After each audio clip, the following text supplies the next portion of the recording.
All right, in this session, I want to specifically deal with this demand for information. I'm going to talk a little bit about basic interrogation tactics and things in case you were to run into that and how to deal with that. And then specifically address the other form of demand that we see being put on folks. The Christian Science Monitor lady here a few months or so back that was pushed into making those videos, you know, those types of demand where you're being pushed into making statements or videos of things you don't want to do. I'm going to start off with interrogation tactics and techniques. This is not an advanced class, so we don't have time to have all the fun and practice them all, but I'd like to at least make you familiar with some of the more common things that people run into when they're overseas and they're being questioned by police or law enforcement, or even just, you know, during a bank robbery or something, or a hostage taking where there is some push for information. They want information from you on you know, where the keys to the car are, where you keep your credit cards, or whatever that is. We've had some short interrogations even during home invasions. And so let's start off with some tactics. And the tactics are kind of acultural, the ones I'm going to cover. They work in any part of the world because they're not based on culture as much as they're based on human response. First one's called accusation. It's a simple technique. And what do most people want to do when we're accused of something we didn't do? Most of us want to proclaim our innocence, okay? And if I'm a good interrogator, I'm counting on it.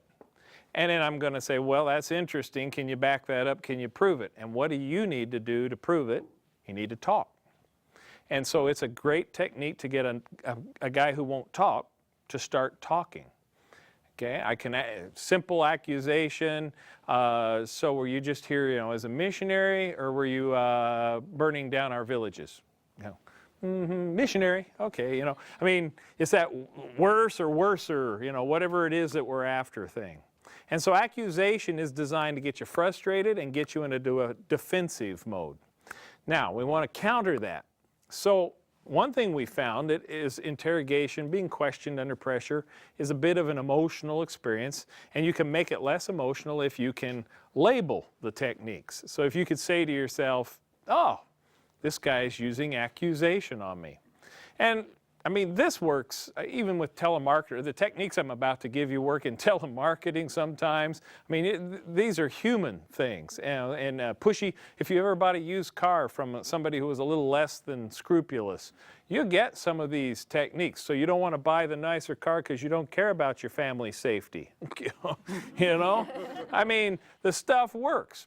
What we want to do to counter it is say to yourself, first, it helps to label it. Oh, he's using accusation. He would like me to get a little defensive and start talking and give him new information.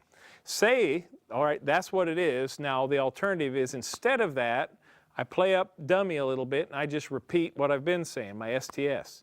Now he throws out a few accusations. You don't change your story. You don't add anything to it.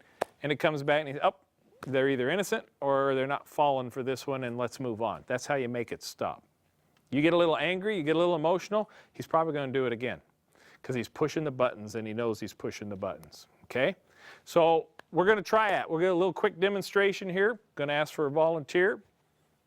Would you? Okay, so I'm going to have you, I'm going to throw you out a couple of accusation things.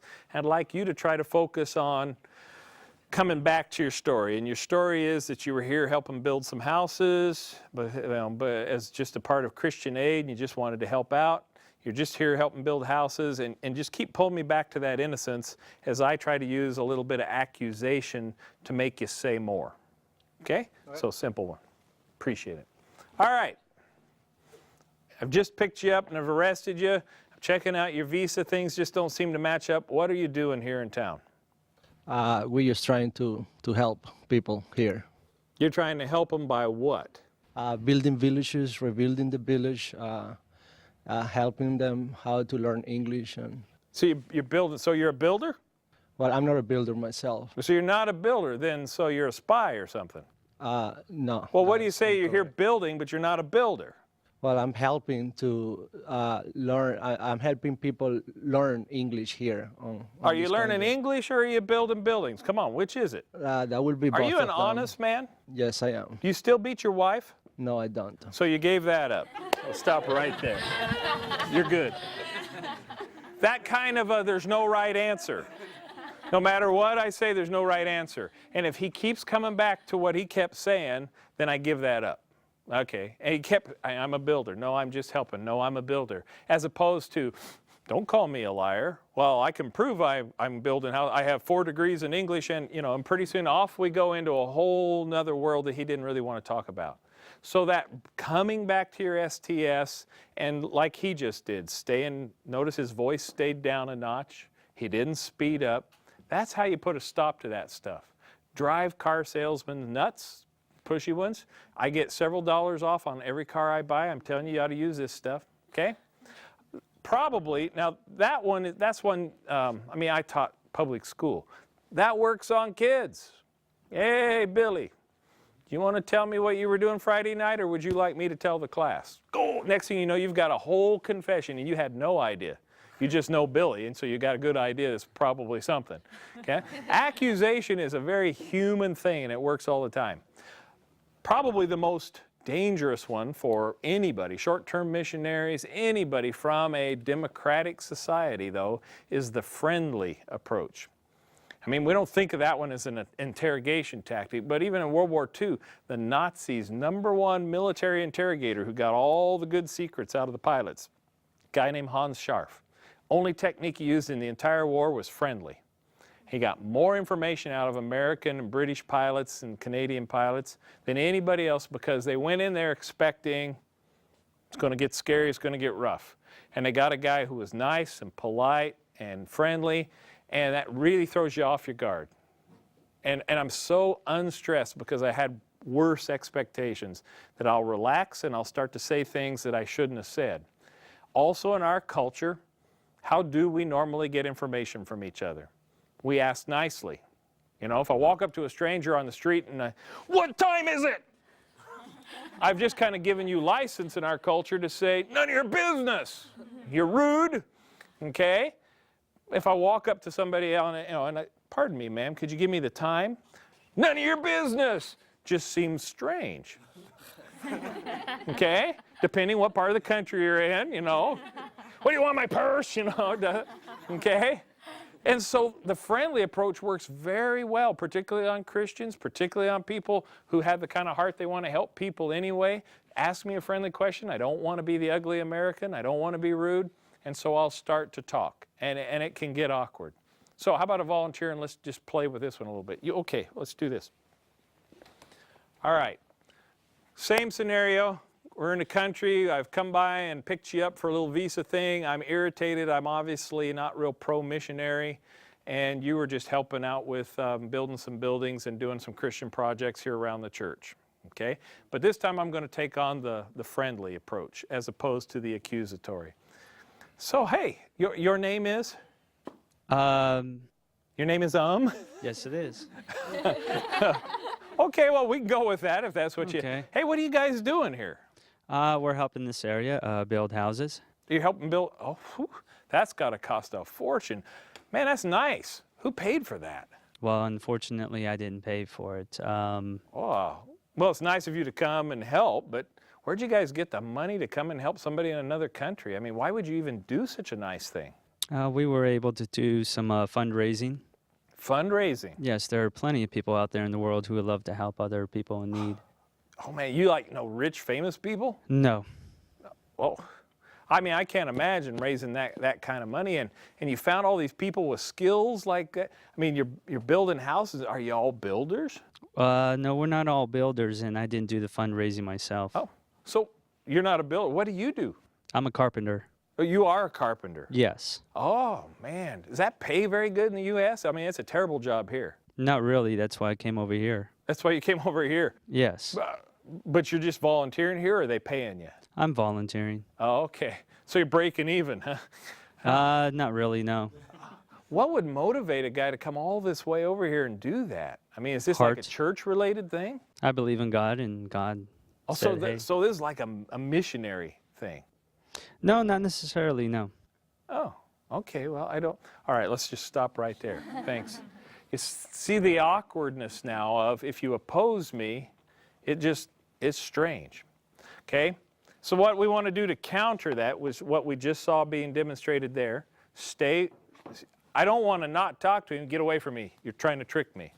Because what if he's just an honest to goodness, interested guy from another country who's never met an American, and I came here to help anyway. So I do need to talk and I do need to be friendly. But if I get suspicious that the questions are getting a little too detailed, I need to get in the box, and I may need to say to myself at a certain point, you know what, this is an interrogation. And he's using friendly on me, and you know, that's a bit of an insult to my intelligence. Come on, you know. And so if I can say to myself, he's playing the friend role, it becomes a little less guilty feeling to resist him by staying in the box and being repetitive, okay? And if I stay in the box and do it smoothly, I won't be offensive because I am talking. I just keep saying similar things. And you're going to run into people who are curious or just nosy. I mean, you can run into those in your own church. Okay? And we use that response. If somebody in church says something to us that's a little nosy, we would shut them down. We would, you know, with something polite like that, as opposed to, you know, none of your business, you old bat, that kind of a thing. So it's not that unnatural for us to put an end to this politely. We just need to learn to do it overseas when we get into these awkward situations. And there's this pressure on us to, well, I should be talking. I'll just fill him in. This has got to all be innocent. But in the end, he's asking the very same questions the accuser was. Okay? There are other techniques. We see the old good cop, bad cop, and you all know what that is. That really works on the idea that you'll feel like you owe the good one an obligation of some debt because he's not hitting you as bad as the other one or yelling at you. Okay? That works. There's, you know, information shock is a huge one. And it's one that for short-term folks I'd recommend on the information shock. I'd go on the internet and I'd do a little search on myself. And I'd at least know what they're going to know. So that when a guy comes into you in an interrogation mode and says, you might as well not lie to me, ma'am, because I already know everything there is to know about you. And he quotes off a couple of things. You don't fall into this, oh, my goodness, he does. If I lie, I'm busted. And so most people will then open up and share about 14 new things that he couldn't get off the internet. If I've already done a search on my name, I might even get my name removed from some websites, church websites and things where it doesn't help me out to have a lot of extra information. I might kind of scour it and get it down to a smaller amount and then just be familiar with it so you're not shocked. I'll tell you how the information shock technique really is meant to work. For the interrogator, an interrogator or somebody in that position always wants the victim to feel like you're all-knowing, so if you lie, I'll catch you. He always wants you to feel intimidated so that you're less likely to resist. And the whole info shock thing sort of says, I know this and this about you, implying I know more, and I'll catch you if you try to deceive me. So, again, to counter it, we take a look at what is knowable, we're not shocked by it, and then be ready to adapt that into the story. The guy says, hey, I happen to know that you're not just here building houses, that you used to teach school. I've checked that out. I know he's going to say that. So, sir, it's true. I used to be a school teacher, but you asked me what I was doing here. I am building houses, and right back into my STS. Don't get emotional, which is what he's looking for. Don't fall into the lie that he is all-knowing, because he is not. Only on the ones on TV do they know everything, and that's because they read the script ahead. That's the only people I've ever met in the business who are all-knowing. The rest is he's counting on you falling for the game and playing along. How did he know all that? Because you told him. Okay? Last method I would mention just briefly, because we're seeing it here and there. We call it technical methods. That's when people use machines or chemicals or things to get people to talk. For the average short-term volunteer, where you might run into this in some airports in some countries are now using lie detectors. If you get pulled aside and they want you to go into that second stage of, you know, sir, you've been pulled out for extra screening. Okay, TSA is not doing this, but in other countries. A lie detector is really not that reliable, otherwise they'd be admissible in court as evidence.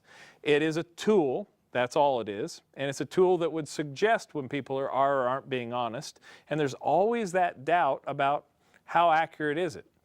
And so as an interrogator who's not being scrupulous, I would say the machine proves that you lied to me, ma'am, so do you want to explain yourself? And if you believe that and felt, well, they have evidence, I better clear this up because I didn't want to be lying, you'll talk. If you say to yourself, that machine is not all the evidence, and you say, sir, I'm sorry, I don't know why your machine's reading that way, but I am telling you the truth, and the truth is, and we're right back to that STS. We're right back saying the same thing we've been saying. No emotion, no excitement, and the technical method fails, okay? So those are fairly easy to undo. The next issue I want to cover is the idea of forced statements, and that is an issue for Americans overseas. We've seen that in hostage situations and government detentions. Sometimes it's a forced video where someone's threatening to, you know, gun to your head, get on TV and talk, like the reporter that I'd mentioned earlier that was held. Sometimes it's a written statement that you're being forced to write. Sometimes it's a signature on something that you may or may not even be able to read. But it's usually a bunch of admittance of guilt, admittance of, quite often there are political statements in there, you know, George Bush sent me here to spy on you, blah, blah, blah, a bunch of lies, a bunch of stuff. It may be in a language I don't even know what it was. And I signed it because the guy said, if you sign, you can leave. Here is Bill Gutschall. Bill was separated from his short-term mission group and forced to sign a statement in order to be released. He talks about wishing he had been more prepared prior to the incident.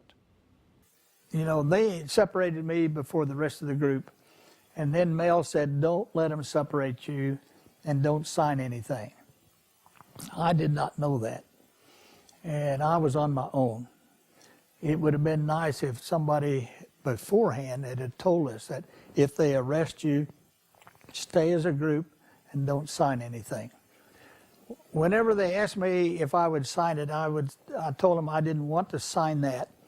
And my interpreter told me, look, if I read it to you in English, exactly what it says, would you sign it then? And I said, you read it first. No, they would not let me leave until I signed that. Randy Reynolds talks about how he avoided signing a statement when he was questioned by the government that was detaining him. At the end, they wanted me to sign the document that they had just written out. Of course, our local language is hard enough to read if it's printed, let alone some guy just scribbling on a piece of paper. So I said, no, I can't sign it, I can't read it, I can't sign it. And he was a little bit upset about that and said, it's just what we talked just now. And I said, I honestly, I can't sign it because, you know, I can't read it. Okay? When it comes to those things, people get into this idea that they have two choices. And the interrogator, the guy running this thing, will tell you you have two. Sign it or die. Sign it or you're staying here forever. Sign it and you're going to be in jail for a month. Or you'll be. It's one or the other.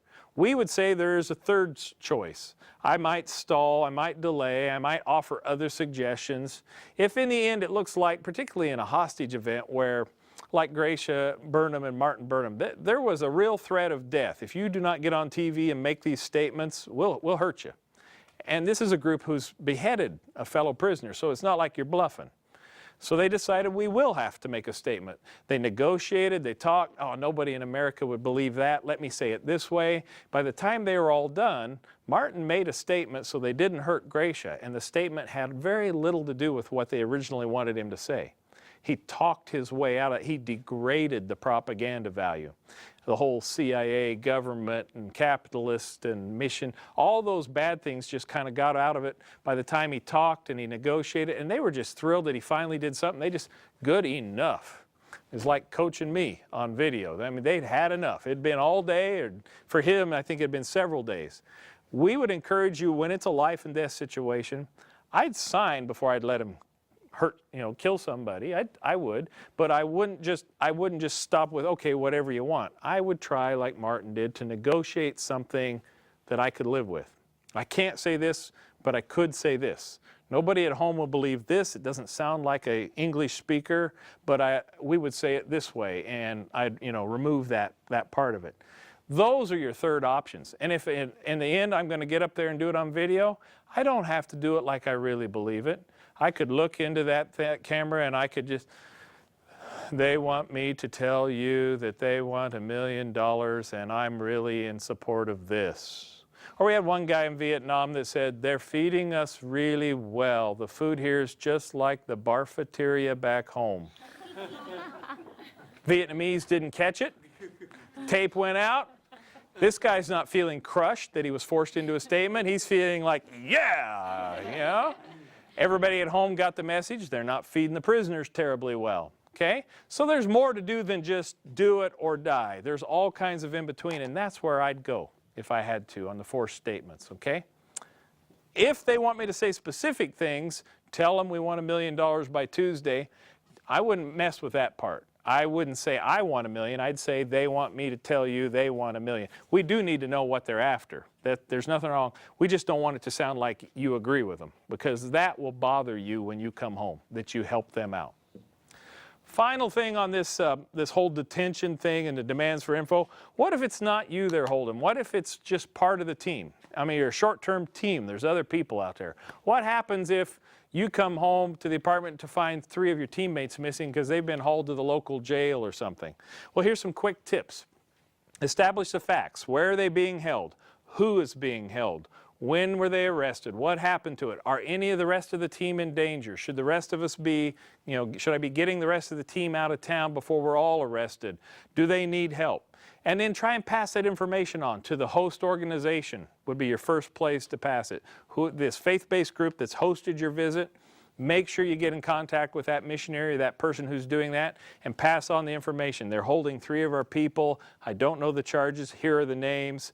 Pass that information on before anything happens to you to create the accountability, particularly in government situations. If they're accountable for you, we're going to get you back quicker. Now, when would I decide to go in there with my team? I'm the leader and they arrested 3 of my members, or they've got 3 and I'm a part of the team. Do I leave? Do I flee? Is it, And there's a big debate. There's no one answer on that. If there's 3 strong people being held who are going to hold up fine and I'm the jello, it might be best that I go out and take information. If I've got a couple folks in there who need all the support they can get, it might be best I walk into that jail and try and talk. And if I end up there with them, I have some goals. Try not to let them separate my team. We had a team held in a former Soviet country here, just a volunteer team, just a short while back. And one of the best things that happens, the authorities had separated them into separate rooms, and alone, many of us will break down faster and do things we wish we hadn't. One of the folks who had some training stepped into that situation, started to make